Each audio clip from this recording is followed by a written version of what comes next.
Do you reckon? Oh, yeah, it's done. Good evening, everyone.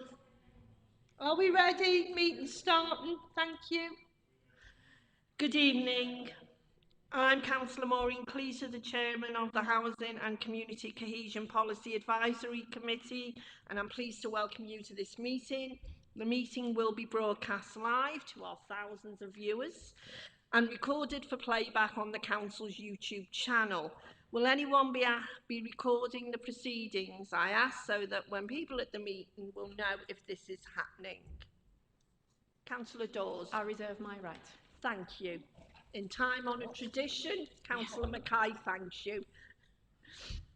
If the fire alarm sounds during the meeting, please remain seated and members of the Democratic Services team will assess the situation and give further instructions on the evacuation of the building if necessary. And I've just checked my phone. Can you make sure your phones are on silent? Because I'm usually the worst offender. Item 1 on the agenda. Are there any apologies? I have noted already apologies from Councillor Forecast and Councillor Harper. Do we have any other apologies? Right, Councillor Wales, thank you. Quite acceptable, there's not actually anything in his remit on the agenda. And can we have substitutes, please? Councillor Cook. Thank you, Madam Chairman. I am this evening Stanley Forecast. For one night only, supporting Chelsea. No. Councillor Dawes. Substituting for Councillor Harper. Thank you very much, and it's good to see you back, Councillor Dawes. Hope you're doing well. Item 3 is urgent items. I have no urgent items that have been notified, and I can see we have no visiting members. Item 5, are there any disclosures by members or officers?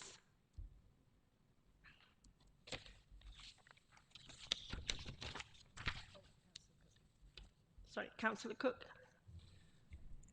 Thank you, Madam Chair. I think it's important that I just declare an interest and remind members of the committee that I have the honour to be the chairman of Fusion, which is mentioned under item 11. I have no pecuniary interest, and the nature of the interest shouldn't preclude me from being part of the meeting. Thank you, Councillor Cook. That's noted. Are there any disclosures of lobbying? Councillor Povey. Yeah, I've been lobbying on item number 11.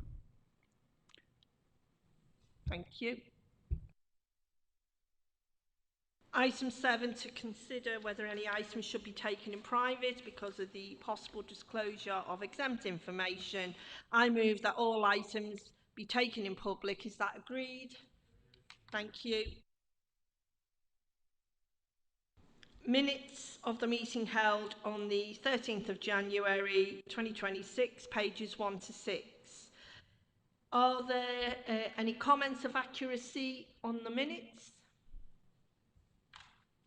I move that the minutes of the meeting held on the 13th of January 2026, including the exempt minutes, be approved as a correct record and signed. Is that agreed? Agreed. Thank you. Item 9 is the forward plan relating to the committee's terms of reference. Are there any comments on the forward plan, or do Cabinet members wish to make any comments? No. I move that the forward plan be noted. Is that agreed?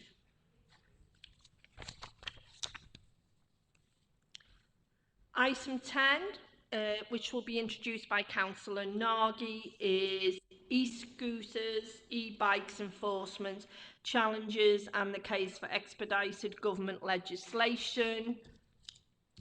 Councillor Nagy, over to you. Thank you, Chairman. Right, members, we are right to feel a sense of urgency in this matter about the dangers these vehicles present.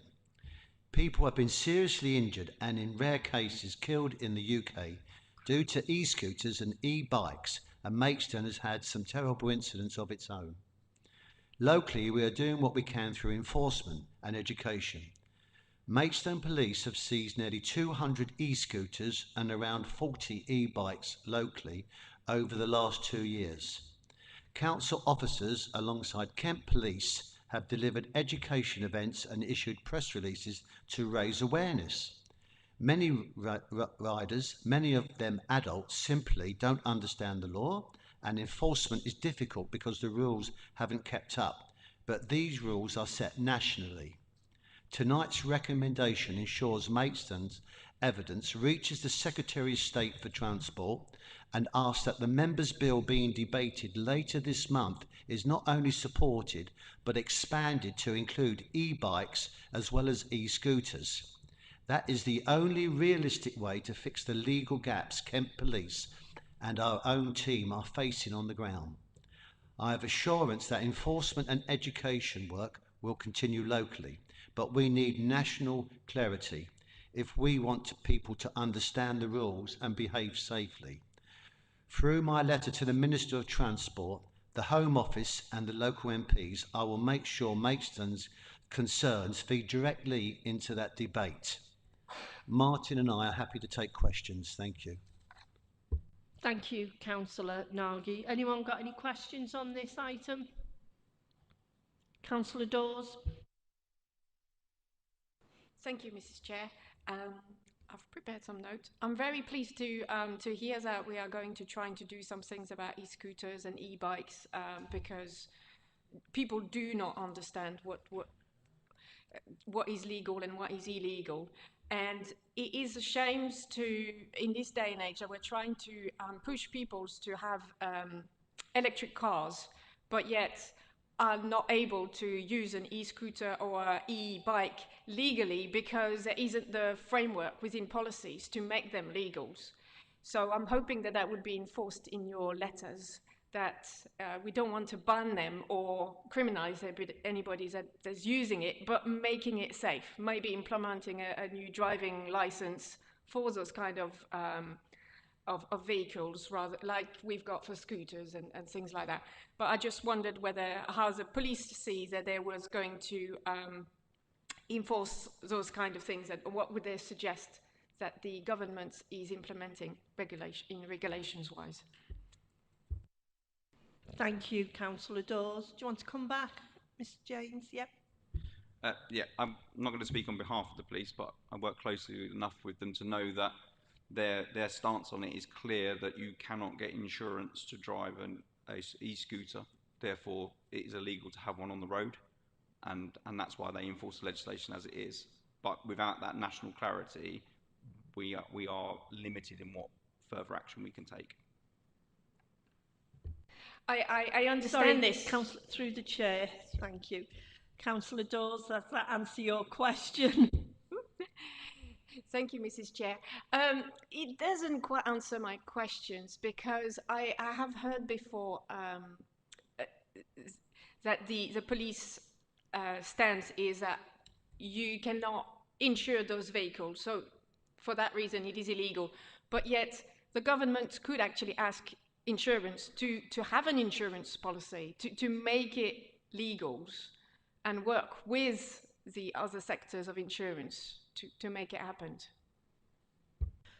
I think that's something for noted, and I think that's part of a wider later debate. At the moment, as the law stands, I think it's about getting that letter sent up, and also around the illegal alterations to scooters. I think that is a major issue, and as we're also housing, it is most of the fatalities in fires at the moment that are in homes in London are being caused by badly converted bikes, etc. I totally agree. When I lived in Germany, I had to have liability insurance for my kids if they were out on bikes. So we are where we are. This is the first step, I think, in a bigger, wider conversation about how we have pedestrians safe, cyclists safe, and other road users safe. But I think this is the first step. So if nobody else has got anything they want to contribute, sorry, Councillor Nagy. I'd just like to come back on and say that obviously the sellers of these bikes and scooters obviously don't say nothing when they're selling them or make people aware when they're selling them. And I think that's one of the things that needs to be looked at too. What's the onus on the sellers to actually explain the bike they're buying or people are going to be buying? What is the law on that particular bike or e-scooter? So when you're actually buying it, because a lot of people are buying these things and don't realise. And I think that the people selling them have got to have some sort of onus on it. Thank you. Thank you very much, Councillor Nagy. So up for decision, and it's on page 12, is to agree that a letter of support to be sent to the relevant ministerial departments as set out in section 4 of the report. Is that agreed? Agreed. Thank you very much. Get typing, Councillor Nagy. Right, item 11, which is pages 19 to 75, is the Pride in Place, Parkwood and Seneca, and that will be introduced by Councillor Nagy, and I understand that Angela Woodhouse has got a presentation just to give some context to those who aren't in that area to understand what the process, how we're going to move things along. Thank you, Chairman. As the committee will be aware, we've been given £20 million worth of funding for Parkwood and Seneca as part of a government programme, which I think is fantastic. It's such an exciting opportunity for our residents, and I will hand over to Angela, who's been leading this piece of work, because she has a fantastic presentation.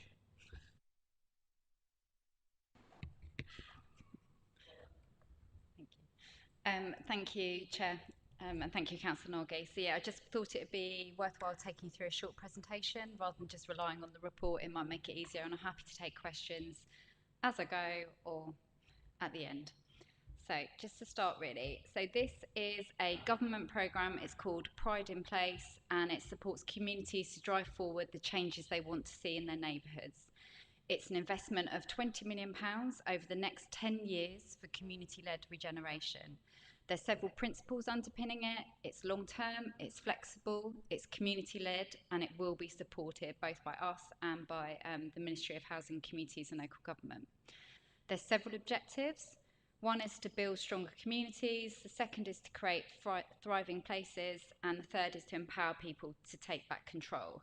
So that £20 million will be split as 37% revenue and 63% capital, which is actually significantly higher revenue than we normally get for these kind of projects.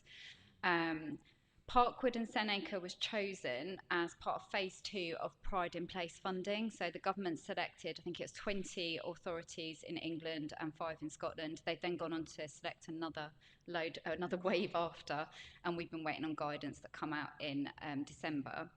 In terms of why it was chosen, they used a number of methodologies, but they were looking at the index of multiple deprivation combined with the community needs index. So it's that combination of being an area that's deprived but also doesn't really have an amazing community infrastructure. So those two things together, and it's about geography. So there was probably a bit of, okay, we probably need something in this area, Maidstone, fit the bill, and we were lucky enough to be selected. So I'll just talk through the area. So this map is on page 43 of your papers if you can't see it very well on the screen. The area selected, Parkwood and Seneca, is a middle layer super output area. So that's a medium-sized statistical geography used in England and Wales. It sits between lower super output areas, and for this area there's 8 of those that sit within this middle super output area, and local authorities. So it actually spans across 4 ward boundaries, as you'll be able to see, and I've been in discussions with all councillors that cover this area. And it actually, I believe, and from talking to councillors, talking to voluntary and community sector and residents, it covers some quite distinct communities within that area. From just walking around, you can see each place feels slightly different. Seneca feels different to Parkwood. You've got Mangravet, which is different again, and Shepway. Shepway, yes. So it covers quite an interesting area, and it's one determined by government. It's not necessarily where we would put it. We have got, or the board, when it's created, has the power to request a change to the boundary. So it could be that looking at this boundary, they actually decide they want to expand it slightly to include some additional areas. They may want to expand to include some of our secondary schools, for example, to the side, or probably the crescent at the top where we've got the regeneration going on by Golding probably would be sensible. Yeah. What I, And a bit more of Shetway, because obviously Northumberland Road is the diversion. yeah, And people say, that's oh, the what if we crescent, go yeah. a bit more that way? Yeah. But that's up to the new Yeah, committee. so that'll be a choice for that neighbourhood board to submit. That's all right, to submit to MHCLG. However, what they have said is you're not limited by your boundary as to where you do things. So you can still do things outside the area if the communities are going to use those facilities or be impacted by it. So it's one of those things, how restrictive it's going to be, and it may be worth pushing that boundary slightly. Okay. So moving on, so the neighbourhood board is integral to this. So the whole purpose of this programme is community led. It's not the council coming in and telling people what they need and delivering things. It's all about the community. It needs to be led by an independent chair, so it can't be one of our councillors or a county councillor or the MP. The chair has to be independent. Once that chair has been appointed, they then help recruit the board. So they've got that input into that board, and the board should be made up from residents, the local MP, the ward councillor, you've got the nomination tonight for who that might be, businesses, anchor institutions, and community groups. And we can see already there are a number of different community groups and players who are interested in being part of that board, which is really positive. It's had a really positive reception.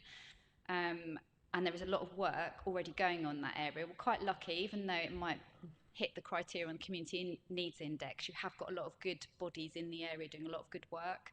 So we want to build on that and create some legacy there. The other thing to highlight is they have to and should be conducting deep and meaningful community engagement. Now, we've been really lucky to be selected by Ipsos Mori as part of MHCLG's funding to do a trial of deliberative engagement in the area. The unlucky bit for me is it's going to be in March, like straight away, and we'll have to support it, but we'll get skills out of that and learning. And that will be working with, say, 30 residents to go, okay, what would you do differently here? What would you change? But having real meaningful conversations, again, that real listening and deep listening, and then that will be fed back to the board. So when they're looking at their vision and what they want to do, it's all fed in. So there'll be a lot of looking at things and going back to residents and are very transparent, very open is what we're looking for. And I would really like to see, and I think this has come out when I've spoken to ward councillors and the voluntary and community sector in particular, is that those projects are delivered by people who live in the area, so they benefit from them, they get the skills, they get the jobs, it stays in the area, it builds legacy. That's the thing I'd really like to see, and I'm really hopeful we get that. Did you want to come in? Through you, Madam Chairman.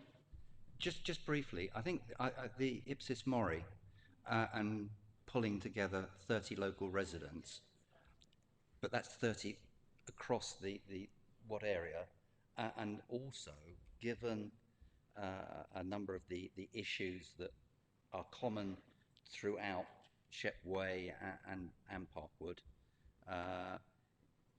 would the intention be to get something of a youth voice in that those 30 people as well? Because I think that would be incredibly helpful. Agreed. I just wanted to get Yeah, agree. a bit more of an understanding of. Yeah, to be fair, because how we form that will actually inform, in some to some extent, the answers we get. So I think the wider we spread that net to get a broader sense is incredibly important. Sorry, Madam Chairman, through. Just to say that's already been fed back from ward councillors and other organisations. Every residents we've spoken to has said actually the one thing even Old Pit saying is we need to have something for the young that's sustainable, whether it's training organisations in, whether it's building something. That everyone that we've had engagements with has said that's critically important, and I think you were right to raise it. Thank you, Councillor Cook. And if I can come back on the engagement piece, because you're right, we do need that younger voice as part of the conversation. I'd have no, I mean, it's being done very quickly, this initial bit. So what I will say is this will be the best we can do in that short period working with Ipsos Mori, but that's not, this is a starting point. So we're planning to use, we've got £150,000 worth of capacity funding to do community engagement. So we're planning to do a whole series of engagement starting in June that will really feed into the board. So that is probably where we'll capture that younger voice. And I've already, as you'll probably know, been in discussions with the primary schools in that area, and they're going to be critical. And it was really refreshing to hear how aspirational they are and how much work they've already done. Those schools have turned around, they're excellent. So I think we've got some really good contacts where hopefully we can make those connections and make it meaningful. But you're right, you've hit the nail on the head, and we'll take that on board. Just on that, and through you, Madam Chairman, I know obviously some of the organisations, and there is already, as Andrew is well aware, there's work already going on in that particular area. I think the secret here is to pull those different threads together. So anything I can do in terms of my contacts in what was Maidstone South East for me, so my involvement on that area goes back over more than 16 years. I'd be happy to help out in any way I can. Thank you, Councillor Cook. Angela, do you want to carry on? It's okay, thank you, Chair. It's nice to hear the enthusiasm. So moving on, as we've already touched on, really, the community engagement. So the whole point is the community should be involved in decision making at every stage of the programme.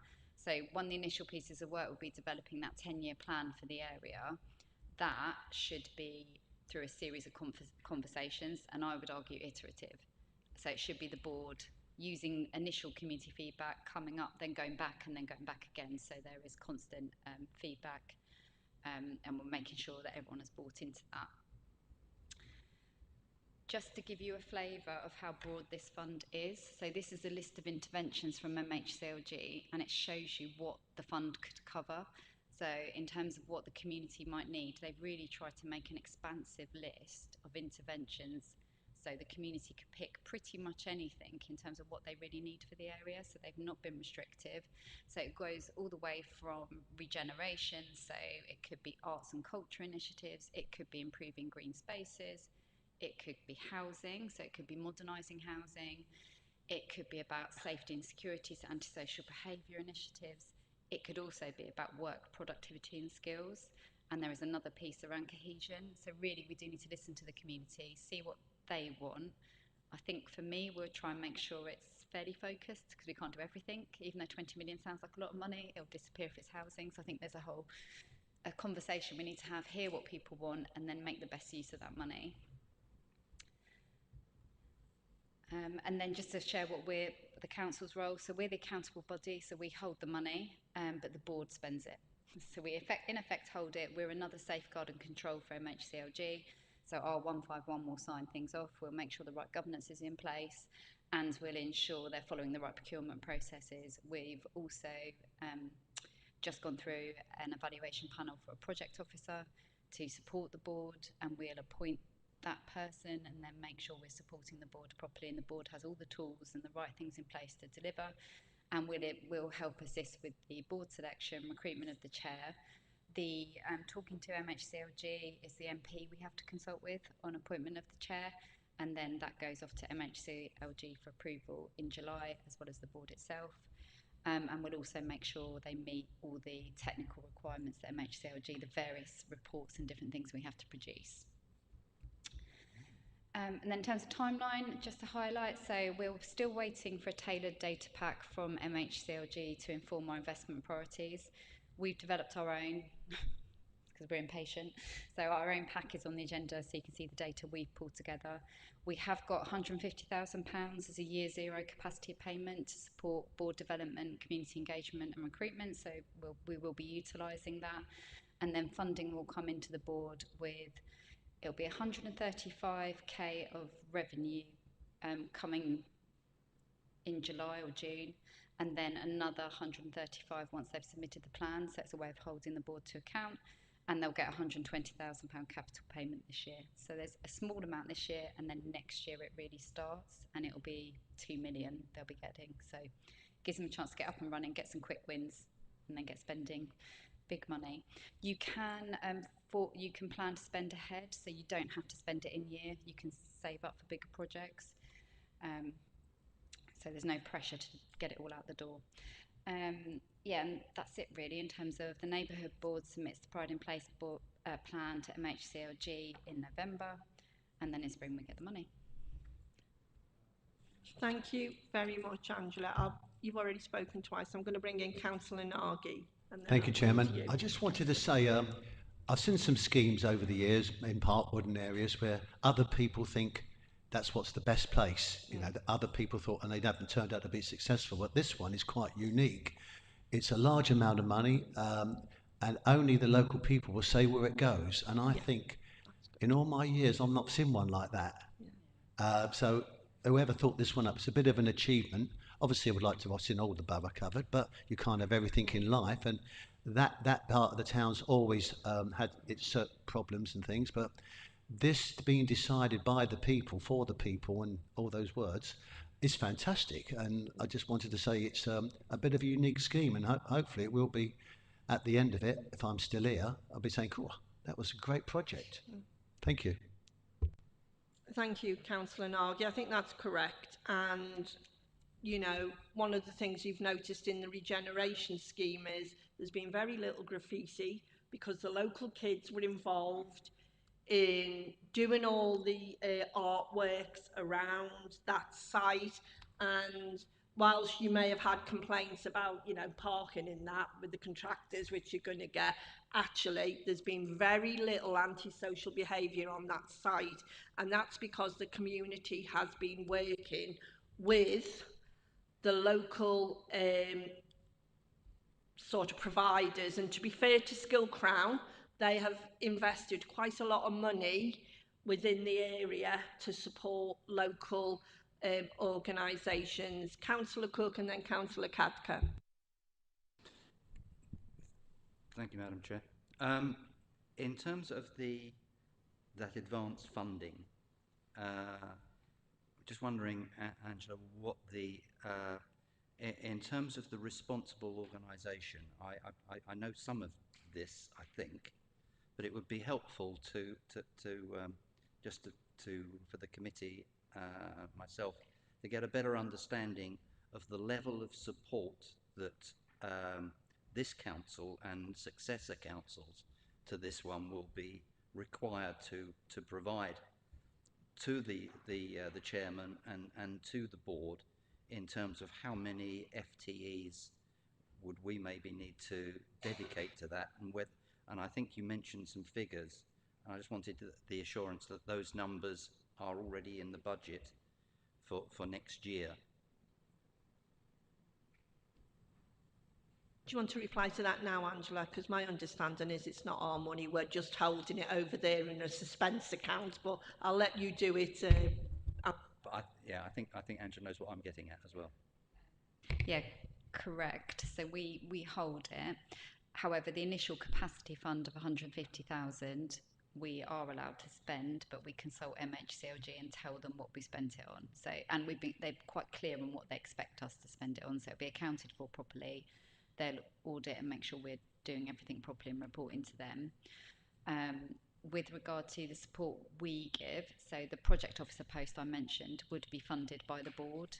We wouldn't be funding it, so it's meant to come out of the money. Ideally, what the government would like is after, say, 4 years, that this becomes a community interest company and the board stands on its own two feet and the council isn't involved at all. So that's where they're looking to get to. So we need to make sure the board feel really independent and then we're not holding them back, but we're doing enough to support. So at the moment, I've been spending quite a lot of time on this. Martin and Orla have also been involved in spending time. And we'll make sure it's a success and put that time in. It's in my work programme.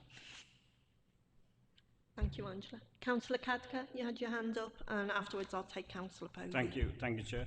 This is just to express thanks to all the officers and the council involved to get this funding.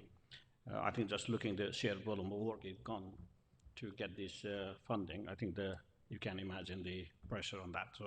So just a couple of minor observations.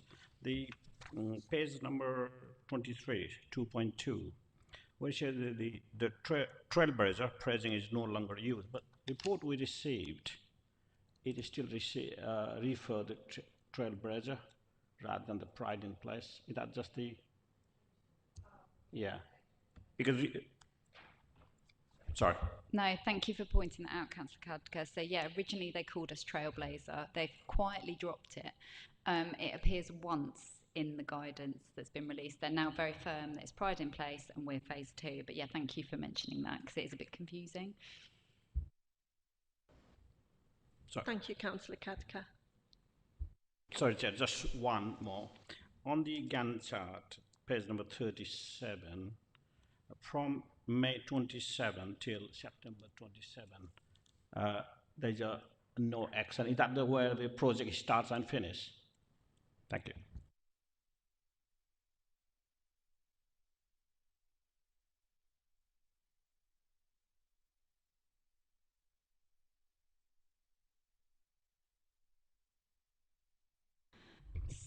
So this is very much in terms of our work, setting it up, making sure the plan is in place and then supporting the board.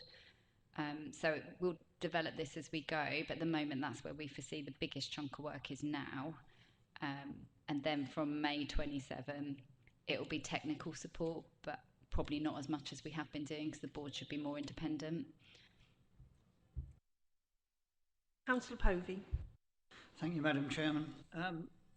How wonderful, £20 million. I agree with the concept. I agree with everything that's been said. And I think, as you said, Councillor Nagy, I think it's great that the local community are making the decision on how and where this money's spent. However, I did say that at the beginning that I'd been lobbied, and I've been given a short statement by Mr. Sean Turner, which with your permission I would like to read. No, he knows the rules for putting stuff here. Okay. He knows the rules when he wants to make a statement. He does it through the proper way. He's done it enough times here to know that. So, I mean, I'm quite happy for you to contribute your own views, Okay, but Mr. yeah. Turner knows what he needs to do a statement here. Okay. So no, I won't take the statement off Mr. Turner, but I'm more than happy to have Councillor Povey's views Fair on enough. the pride in place. I thought I'd ask permission before I went ahead. He's sort of thrown you under the bus there, but because he knows full well he's been up here enough times. Okay. I mean, I won't read it, but the essential points that he tries to make are really around who makes the decisions, and he raises that there have been initiatives by the council about trust recently. Is this the point he's making or your points? Because he can email in his points. He's not shy at emailing. No, I and he appreciate knows that. what he needs to do. Okay, I mean, from my own point of view, I have read his, and I have spoken to him, and I'm sympathetic towards some of the things, at least, that he raises. And I think it's important. I mean, everybody here, without going into details, everybody knows why I believe trust in the council is low, and I won't embellish that point at this point. But I think it's important that we show transparency, and that people, particularly outside, I think it's great that we're putting the money into an area of the council that needs it most. So I'm not trying to be negative, I'm trying to be positive. But I think it's important that the rest of the borough appreciate that this is absolutely transparent. So I know it's early days, it's probably not the right time for a detailed conversation, but I do have some little amber flags at the back of my head around at what points will the residents be consulted, or will this just be decided by a committee? I'm not necessarily looking for answers tonight. But, well, I'll quickly come back as the chair. I think you've just seen in the presentation the first bit of that, which the very initial bit is the Ipsos thing. As ward councillors, I can speak as a ward councillor, we will be going round asking everybody and leafleting and saying, we want your views. We've already started that in terms of surgeries and working with the local community. And then obviously the more structured stuff I will leave Angela to say, but all of the wards, and I know I can speak for Councillor Wales, and Councillor Clark, they've been very involved in consulting with, if you like, their bit of the map. that's in there, and I know from other ward councillors and obviously Councillor Cook, who's got very big community organisation connections. We're all singing from the same song sheet. This is about the people, not about us or a committee. But Angela, I'll let you sort of tease that timeline out. So thank you. So yeah, to clarify, the money is coming from government. We are holding it because there is no accountable body for it to sit with. So we hold it, but it's the board that spends it. That board has to be made up of the local community. So there should be residents on that board, as well as local businesses and the voluntary and community sector, faith leaders, the ward councillor. The county councillor also has a place on the board, as does the local MP. So that's the transparency piece. And the board are encouraged, and we will encourage them to do this, to take out proactive communication. And they should be constantly going to and fro with the community on you said, we did. Delivering what the community want. There's an extensive programme of community engagement that will sit with this. The other thing I'm quite aware of is for residents to be members of the board, they will need support.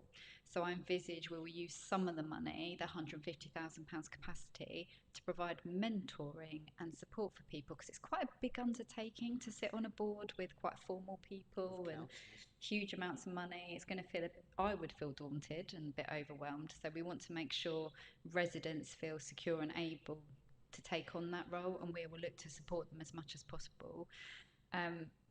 And the government will have checks and balances in, so we will have to complete reports to show how the money's been spent. We'll also be evaluated on the community engagement elements. Even Ipsos Mori, with this small pilot project they're doing, on the call today was sat an evaluator listening to the whole call, and they will be involved all the way through to evaluate how worthwhile that's been, if it's worth repeating, and then hopefully developing a toolkit for other boards. But the whole project is community led. It won't be decided by a committee, but I'm happy to take questions and we can have a chat afterwards if it's helpful. And just to say, as ward councillors as well, it's not our role to tell the community what's wanted. We're there to listen to them and get their views. And believe you me, and I'm sure Gary will confirm, they're not slow at coming forward, certainly in the bit I represent. Okay. Yeah, so, I mean, the point I'm trying to make is we need to be, I'm trying to be positive here rather than negative. And we saw, for instance, PPP, the PPE problems over COVID, and there were allegations, jobs for the boys, and all kinds of allegations. And I think we need to be upfront and make sure that, or give people little room to kind of make those kind of allegations. And one of my questions is, you know, if residents are not happy with the chairman or the chairperson, should I say, or the committee and the way things are going, how do they remove them? How do they challenge decisions, etc.? Well, on the chair, I'm going to say, wait till it happens. And then I'm sure, as I've said, they're not slow at coming forward in terms of the areas we represent.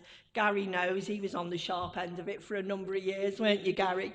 At the end of the day, we're starting out. So I will take the positive bits of what you're saying, and the Section 151 officer can't sign anything off without there being governance in place. That is what the civil servants will ensure.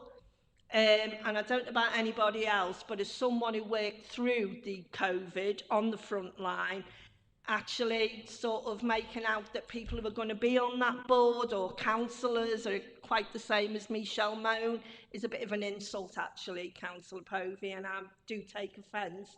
But the governance will be there, and I can assure you that the ward councillors would be the first ones up in arms if it wasn't working properly, and you got my guarantee on that. Can I just one final point?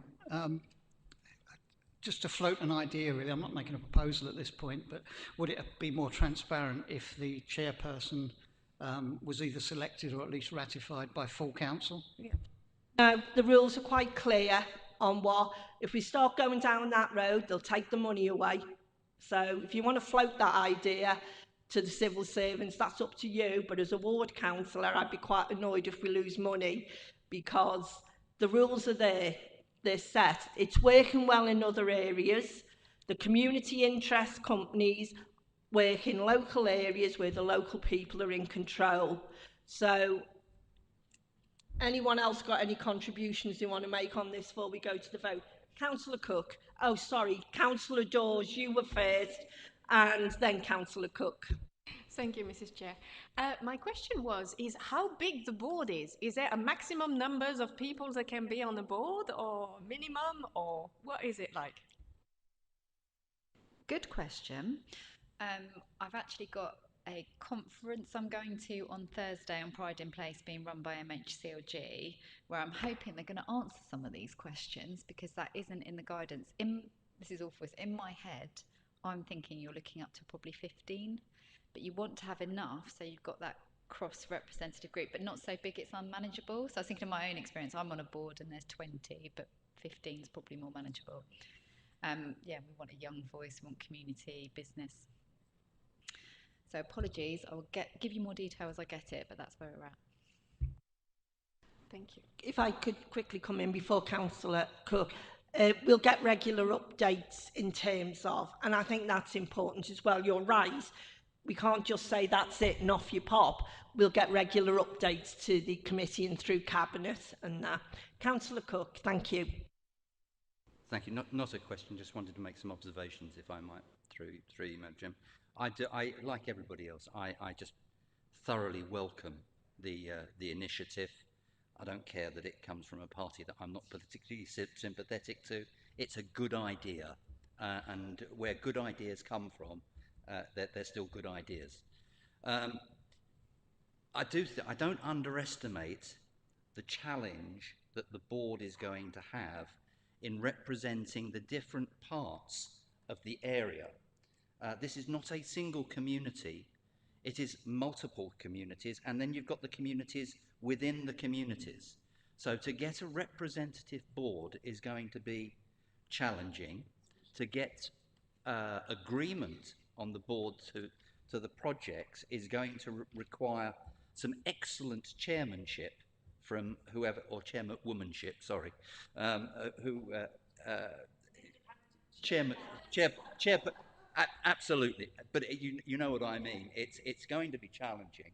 But I think if people come into this in a spirit of cooperation and working together for the benefit of the community, if we can make this work in this area, the areas will benefit hugely, and that will be a benefit to the borough as a whole as well.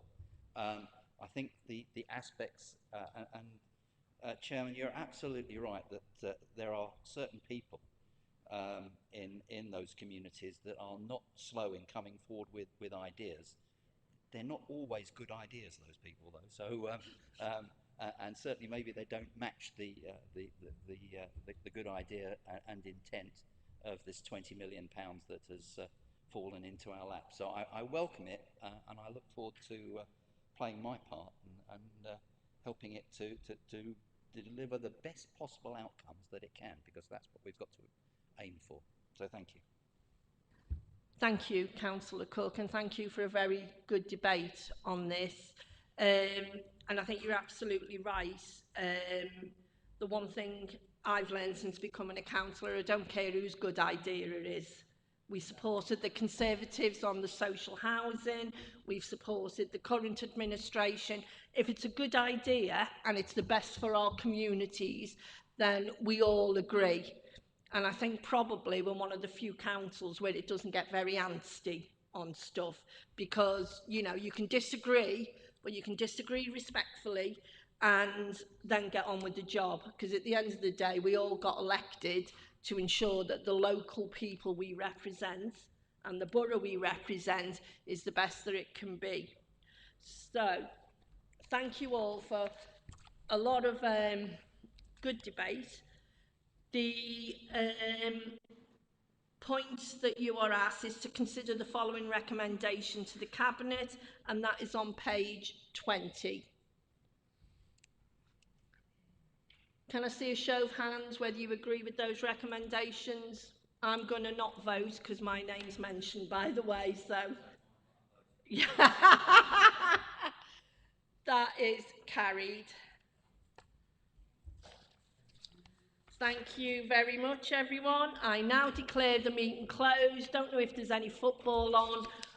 There is. It's not Palace, is it? Tomorrow. Yeah. Well, thank you very much, everyone. And have a good evening and hope the rain stops.